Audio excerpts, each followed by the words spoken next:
As someone who has spent a lot of money buying things, I can confidently say that the things we buy make little to no difference in our lives.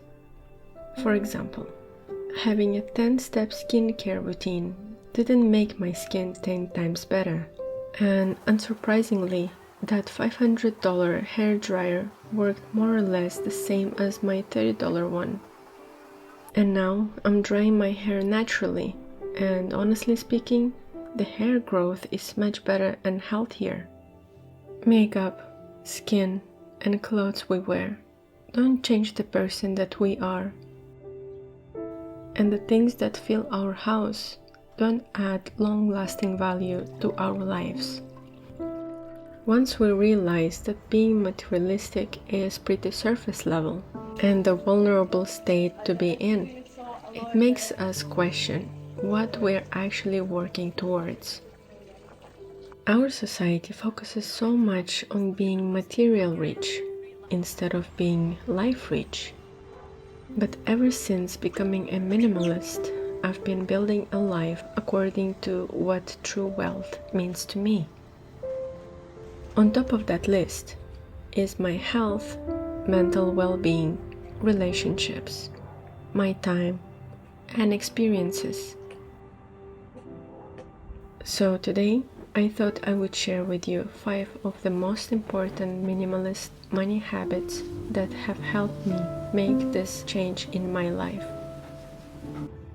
You might have heard of this well-known study on happiness and money. Researchers have found that happiness increases with income, but there is a point of diminishing returns at about $75,000 to $120,000 a year. I think that this study is outdated, and there were so many details that were not accounted for. But when I read it, it was the first time I started to think about how much I need to earn to live a satisfactory life.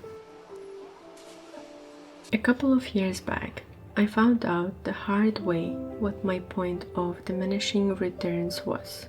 Monkey and I were doing more than okay financially when we moved to Portugal, because we saved up some money working in Dubai, and we were well prepared for any kind of situation when we were risking everything by moving to the new country.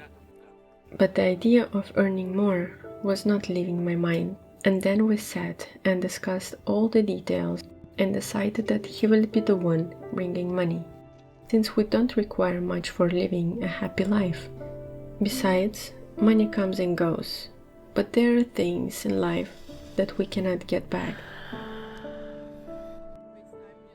I wasn't able to travel much in my 20s, but every time I did, I was on a shoestring budget. But now, in my 30s, I prefer to travel a bit differently and stay somewhere nicer with my husband. There is no shame in working hard to afford a better life for ourselves. With that being said, lifestyle inflation can creep in and spread, and if we're not in control of our finances, it can be a slippery slope. What was once considered a luxury turns into a need, and as a result, we cannot save for those bigger purchases that might have a bigger impact on our lives.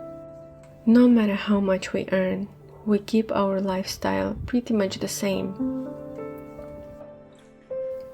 This has actually given us more room and flexibility to spend towards things outside of our normal budget when we really want to and need to. Sometimes we treat ourselves for doing hard work, to appreciate our minds and bodies for holding up and supporting us in any way. Know how much you really need and put aside the rest for the bigger goal that you have for yourself. I think this is the best way to be satisfied with your lifestyle while still building the life of your dreams.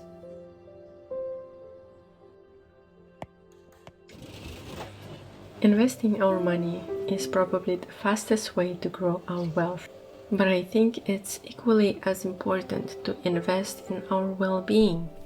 And by that, I don't mean splurging on self-care stuff because it makes you happy.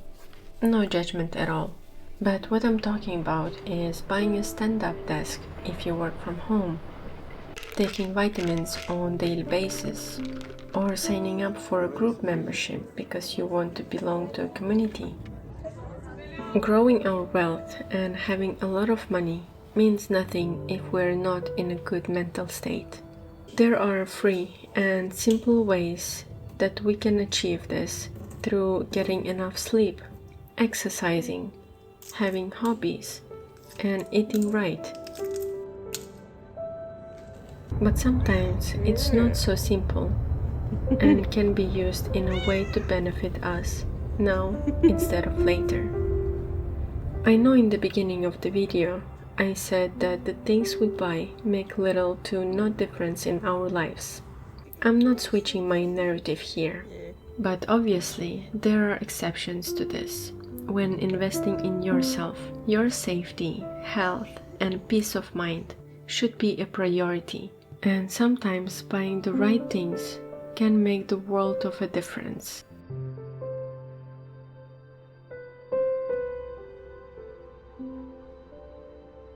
The other day, I watched interviews of people in their 70s and 80s. They were asked to give one piece of life advice. A shocking majority of them had a similar answer, which was not to compare ourselves to other people. Even though I heard this advice so many times, it hit me differently, hearing it from those who have lived through so much more than me. There was a time when I used to compare myself to others as a motivation to do better. If a person was earning more, so should I. If they bought a beautiful home, that needs to be my goal as well. But I realized that even though the motivation was coming from a good place, I wasn't doing it for me, and I was just working towards someone else's dream. It's difficult to look at surroundings and not compare, especially because other people will do it for us and remind us of what their norm is. When we take a moment to recognize how incredibly unique everyone is, we realize that comparison will always be a losing game.